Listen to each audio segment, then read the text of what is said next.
Everybody, Boxing Bro coming back at you again. Hopefully you guys saw my last video. It's playing, but then when I went to watch it, it wasn't playing. Then when I went to watch it on my laptop, it was playing on my laptop. So, I don't know. Anyway, I got Dagger with me here. Pretty sure this was sold to me as a female, but I mean as a male, but I'm pretty sure it's a female. I tried to pop it. I've popped it 3 or 4 times. On several at different times, at different weeks. In different weeks, I've popped it 3 or 4 times. It's always popped a female so far. No big deal. That actually works out better for me. Dagger right now. I'm gonna keep his name Dagger. Until I double, triple. I've already triple, quadruple confirmed it's a female. But I'll keep it Dagger until I'm 100% sure. You know, because sometimes popping can be not always accurate. It's usually easier with babies, but so far, I'm pretty sure this is a female. Anyway, as you can see, the snake is in shed. Now, Dagger's a great snake. It's caramel. It's it's got Eringia coastal in him, and he's absolutely a wonderful snake. Well, she's a wonderful snake to own. Just a beauty, and this one's in shed. Now, the funny thing is, this one has bit me, I think, what, twice, Reese? Or 3 times? Twice? Okay, he held up 2 times. You gotta say, because nobody can hear you. He's chewing his gum. That's why he didn't want to talk. Anyway, as you can see, this snake is in shed. And even though this snake has bit me twice before, it's always been food related. Usually it's right after it's fed. I've opened its cage to get its water bowl out or something like that, and it's come out, and instead of using a snake, I used my hand, and it bit my hand one time. The other time it bit me was when I used a tong to obviously give the rat to, and he shot past tongs and just nipped my finger, which wasn't no big deal. He realized it and let go pretty quickly. And otherwise, you know, I have a good trusting relationship with this snake. Even in deep zombie snake mode, she's pretty chillax. Just, you know, obviously you hear her huffing a little bit, breathing a little bit louder, but that's just because its nose is plugged up basically with its old skin coming. But absolutely pretty cool and relaxed. And why is that? It's because I put the time and effort into this snake to make it as friendly as I possibly can. I've habituated it into a pretty docile snake. You know, it's not necessarily, I wouldn't call it making a snake friendly or anything like that, because a snake is a snake. But I've worked with it enough that it knows that I'm not going to hurt it, and that's a key thing with this. It's just about gaining their trust. Another thing that I do with a lot of my bigger snakes, like this one, now that she's starting to get the size, I don't handle them every week. I mean, I might get them, I'll get them out to clean their cage or something like that, but I'm not sitting there just holding them and carrying them around all the time. You know, that's not something I do, you know, especially once they get up to this size. I let them be snakes. I let them have their own space and their own time. I don't force myself upon them. I don't sit there and have to have it out and carry it around on my neck like all the time and be like, oh, see, my snake loves me because it's wrapped around. No, I don't do that. You don't see that in my house. You got India. You're not gonna get on camera or anything because I know you're ready for bed. But do you ever see me just carrying snakes around? No. No. Do I bring them up sometimes? Yeah. Yeah. See, I don't just carry my snakes around. So, just for a lot of you guys that I know have bigger collections like I do, you know, you're going to have some snakes that are aggressive. The snake that I posted on Instagram today in Black and White Sin, you guys heard me talk about that in the last video. She isn't a very defensive attitude snake. I can handle her and stuff. But there's been several times where she'll just lash out at me. She's never hit the glass or anything like that. It's usually when I open her cage to clean, she'll come out at me with her mouth open, and if I touch her with a hook, she'll reach back to kind of mouth it. if when I have gotten her to where she knows it's not food and she knows, and I still grab her, she's turned around, bit my forearm, a couple times. No big deal. That's just her personality. Guess what? I let her do it. I let her have her space. I do get her out when I need to get her out. When I do want to handle her, I'll handle her. I'm not afraid of her to be like that. But at the same time, it doesn't sometimes, you hear a lot of me talking, a lot of other YouTubers talking about, well, you can always tame a snake down. That's not true. Some snakes just are going to be cranky. They're just always going to be defensive, and Sin is one of them. She's just a very defensive snake. Does that make her a bad snake? Does that make me a failed, pet owner, or a breeder, or, a hobbyist? No, it doesn't. It's just me understanding her wants and her needs. So, understand that if you get a snake, okay, no matter who you are, you can't go off of other people's videos or information about their temperaments. Yes, it can give you a general idea of kind of what to expect out of that snake, but there's no guarantee that that snake's personality is going to follow that mold. So many snakes do not follow that mold. And if you're not ready to take on that responsibility, I get a lot of questions like, oh, my snake is very mean and aggressive and I want to get rid of it. Well, you shouldn't have got the snake to begin with. And I hate to be blunt like that, but it's the truth. Then why did you buy the snake to begin with? Because you, what, thought it'd be a cat and lay in your lap while you petted it and watched TV? No, I'm sorry, you took the responsibility of that snake. And just because it didn't have the personality you thought it would have doesn't mean you get rid of it. You just got to learn to accept it for what it is and work around that snake. And if you're intimidated by an aggressive snake, then I suggest don't get a snake. Or start off with something very tiny that you're going to take a bunch of bites from. I'd start off like a small king snake that's going to bite you a ton and get you past that intimidation factor of getting bit. So many people buy, carpets and boas and other larger snakes, and when that snake acts a little defensive, and I definitely say defensive because they're not aggressive, defensive. They freak out and be like, what did I get myself? Well, that's your responsibility. You chose to take that on, and if you didn't, if you can sit there and say, well, the breeder told me that these animals are nice, that's still not on the breeder, that's on you. You should have done more research and realized that not all snakes are going to follow that mold. And I'm not trying to cut down anybody that has fallen into this category, don't get me wrong. But it just agitates me to know when people don't do enough research and they buy these animals like this on impulse. And that's a big problem in our hobby. A lot of people buy these animals on impulse and then don't know what to do, and they're overwhelmed.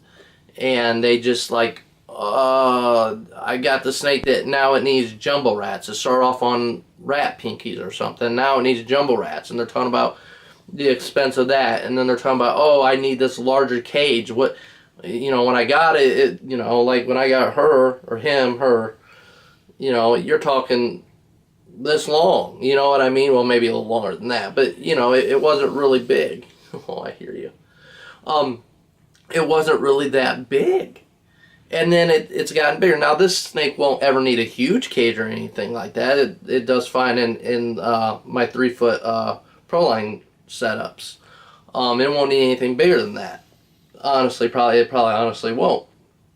But that's the type of things that people don't think about when they buy these animals. So, one thing that I implore to the breeders out there, including myself, is, we have to really try and educate the people we sell our snakes to. We can't just tell them that this snake is going to be a good snake. It's going to be a great feeder.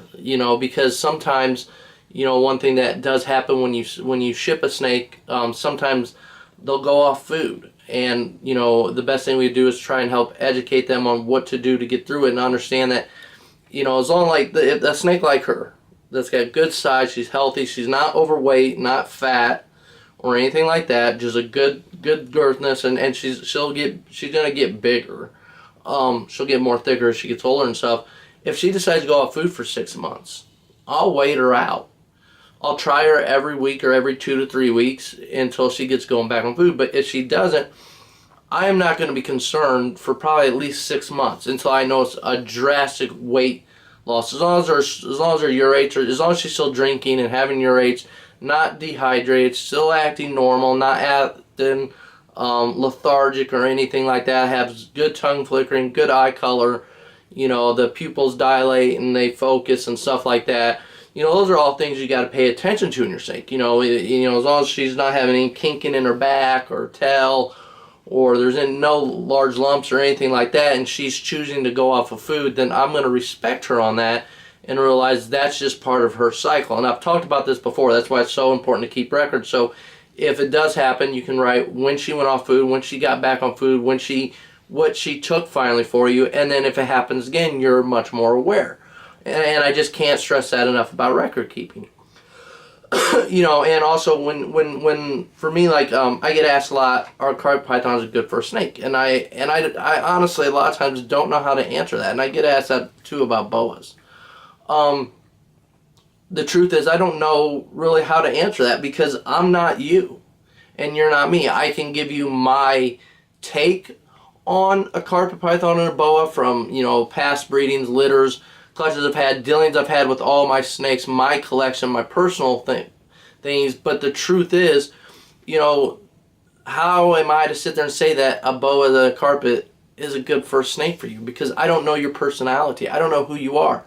I don't know what your comfort level is. I don't know what I can learn about what your experience level is, and I can try and gauge what your comfort level is. But the truth is, I'm not you. So I never really can suggest a carpet or a boa as a first snake. It's the same thing with a corn snake or a rat snake or something like that. I can't really say that's a good first snake because for me, a corn snake wouldn't be a good first snake for me. I don't like corn snakes. I think there's some gorgeous looking corn snakes out there. Reptile Jones has several beautiful ones. Port City Pythons, he does that podcast and stuff. He has some really pretty corn snakes, but for me, blah. I can look at them as beautiful, but they don't do anything for me. So if someone would ask me, even back in the past, I never got into corn snakes. I've never even owned a corn snake. But people, I've been around them and I know people that have. And so if someone say this is a good first starter snake for me, and I got it, this goes back to what I was talking about earlier.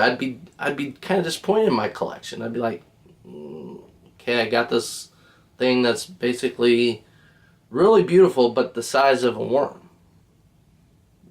Thickness wise. For me, don't do it for me.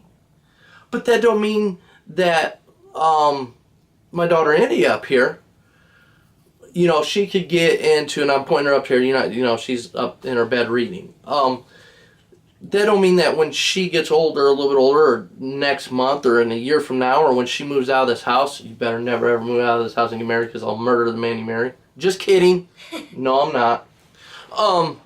No, seriously, I'm kidding. Really, I'm not. Yes, I am. No, I'm not. That don't mean that she won't like a corn snake, and that would be a great first snake for her, and not one of my carpets that I breed, or one of my boas that I breed. She might not she might just be turned off by that. How many minutes we have, buddy? 13. We're going to keep going on this one. I'm on a roll.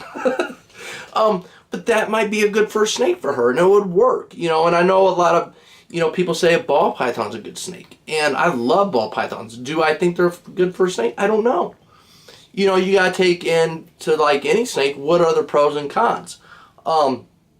I know a lot of people have said that ball pythons are notorious for not wanting to eat and going off food and stuff like that, but I'm used to that with different boas and different carpets. Boas are usually really good eaters, but sometimes they can have problems with not wanting to eat different times of the year. It's rare, but it does happen with boas. I've had a lot of experience with that with carpet pythons. But for me, that's okay because I am patient enough and comfortable enough in doing what needs to be done. And if I'm not, I am not afraid to reach out there and get help and ask for help and watch videos on other people. I'm not above that, and so that's kind of my first kind of take. That's kind of my take on what should be your first snake or what should be your first reptile. I don't know, because that's up to your own comfort level. And also, you know, I have another, you know, a lot of people say, well, if your parents don't let you get a big snake, you know, get a rat snake or a corn snake. And I do want a scaleless rat snake.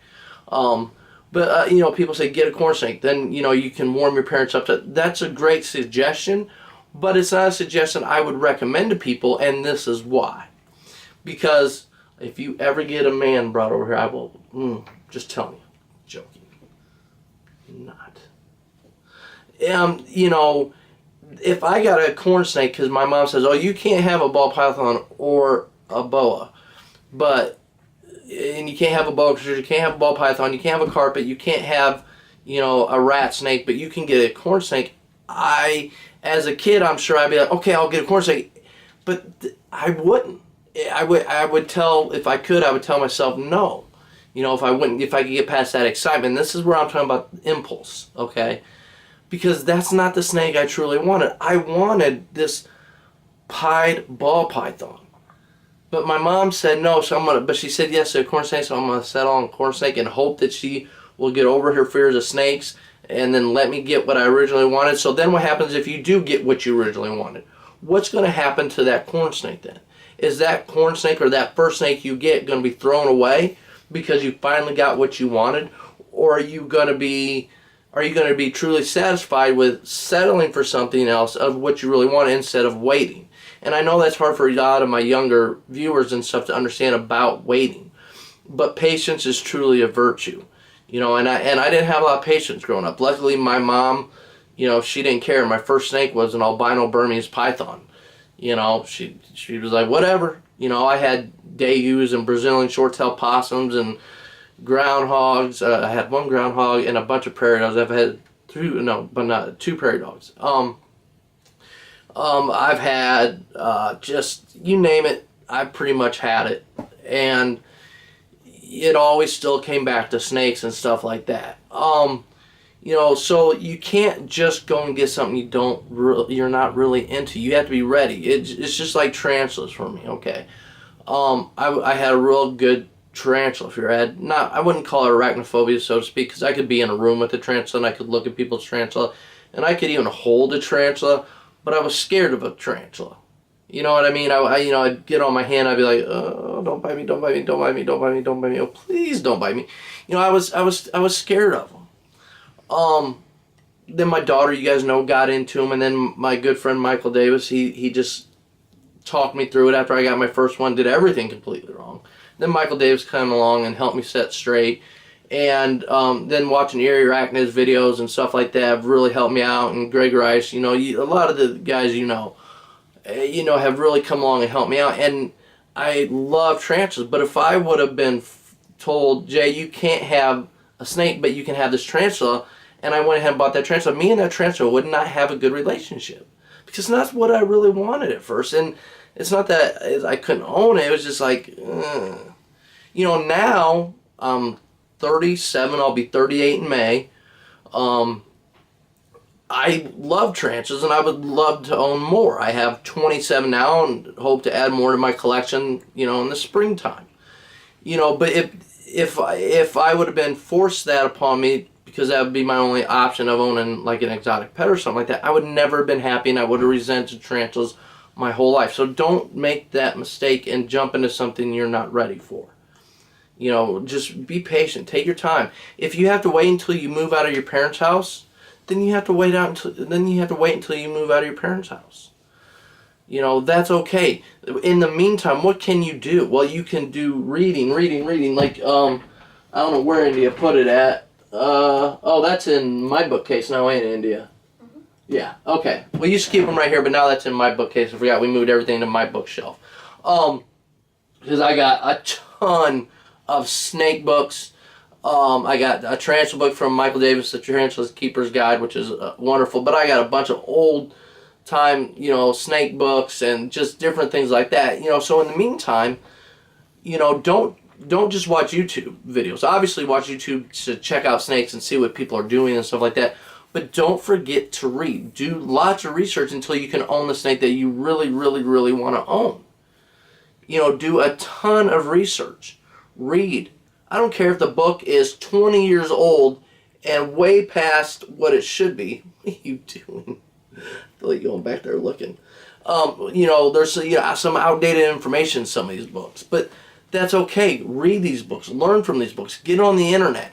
Do a ton of research reading about them. Where did they come from? You know, how did they get here? You know, who was the first to breed this morph? Who was the first to do captive breeding of this? You know, do a lot of research, and you should do that anyway. But if it's something that you have to wait on, do as much research so that way when you finally do make that plunge, you're ready, you're prepared, you're totally understanding what you're getting yourself into. You know, and so that's my kind of little spiel today. Another one, you know, I'm just wanting to help you guys out. And like I said, you know, you can build a good bond with your snake. The snake, you know, has bit me twice. Still got a good bond. In full deep shed, this snake totally trusts me, and you can see how it's moving around, gliding around, just totally chillax, in full zombie mode snake. And yes, this is a zombie mode snake. Just looking at my eyes, I mean, it looks like it's going to eat your brains. Yeah, that snake's going to jack your brain up. Oh yeah, it could be on The Walking Dead. But because of the early handling I did and making the snake realize that I am not a predator and I'm not going to harm it, it can sit with me comfortably in shed. So, you know, just another little video I want to do. Thank you so much for watching this video. If you guys have any questions or comments, just leave them down below. You know I will get back to you. Sometimes I'm a day behind, sometimes I'm right on it. But you know I will get back to you. And just thank you so much for watching another one of my videos. I really appreciate all you guys' support. It means the world to me. I hit 600 subscribers. I think I'm at like 603 or something like that. I never dreamed when I first started doing this that I would get 50 subscribers. So to have 600 to me is a true blessing. I never imagined that I would have 50 subscribers, let alone 600 subscribers. And I can't thank you guys so much for all your support and watching my videos and listening to me ramble on these long videos and listen to what I have to say. I honestly, it means the world to me. I appreciate it so much. Thank you so much for watching my videos. This is Boxing Boa, and Dagger Priest in India is up there, and don't you dare bring that boy home.